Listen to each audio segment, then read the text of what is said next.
This week in the news, we had the announcement of the divorce of Bill and Melinda Gates. And unlike many divorces, seemingly they've reached an agreement in private as to how they will split and divide not only just their assets, but also their intentions and aspirations for what their legacy will be. This reminds me of why it's so important to be able to collaborate privately on reaching agreements when there are so many issues at stake.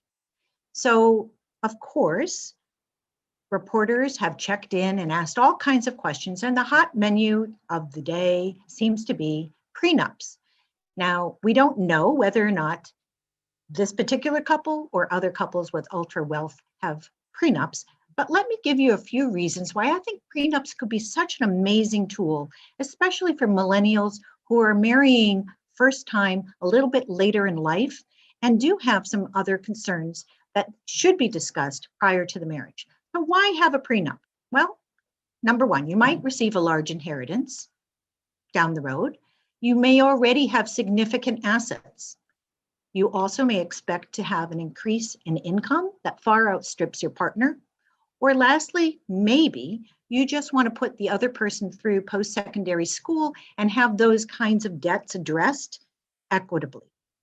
So the questions that I love to talk about with millennials who are considering this are so important. And let me just focus on premarital issues and questions that maybe you should be asking. So for example, once you've made a list of all of your assets, what do you think about those assets if you ever do divorce? Will the assets and debts remain your separate property, meaning that they go back to the person who had them originally? What if you commingle your separate property, for example, contributing to purchasing your first house? What if you discover other premarital assets that were not disclosed when you entered into a premarital agreement?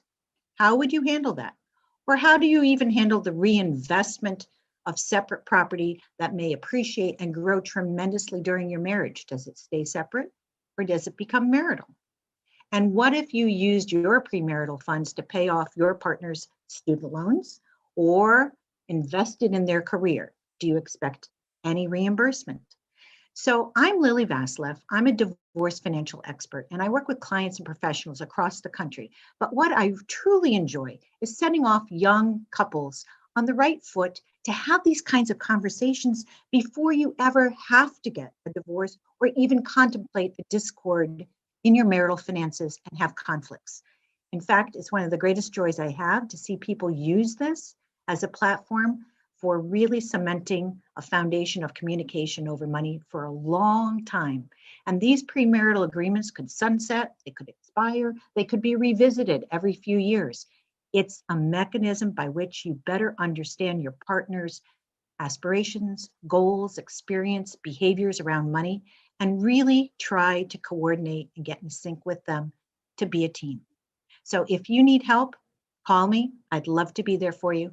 And it's Lili Vasileff at wealthprotectionmanagement.com. Thank you.